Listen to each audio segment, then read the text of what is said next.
નમસ્કાર. આજે ભારતીયને ગર્વ થાય એવો દિવસ આર્મી ડે છે. આજે એટલે કે 15મી જાન્યુઆરી 1949ના દિવસે જનરલ કરિયપ્પાએ બ્રિટિશ પાસેથી ભારતીય સેનાનું નેતૃત્વ સંભાળ્યું હતું. તેની યાદમાં આજે 78મો આર્મી ડે ઉજવવામાં આવી રહ્યો છે.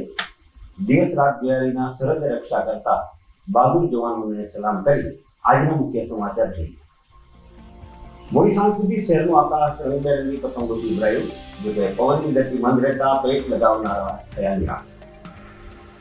પતંગ અને પાકા દોરાથી ઘાયલ અનેક પક્ષીઓની સારવાર કરતા જીવ્યા કર્મીઓ, ગાયોને ઘાસ, લાડુ, ઘૂઘરી ખવડાવી ઉત્તરાયણ પર્વે કોળિયાનું માથું બાંધતા ગૌપ્રેમીઓ, બગલા ગેંગના ફરાર આરોપીઓએ મંગાવેલા હથિયારનો જથ્થો પકડી પાડતી જૂનાગઢ પોલીસ.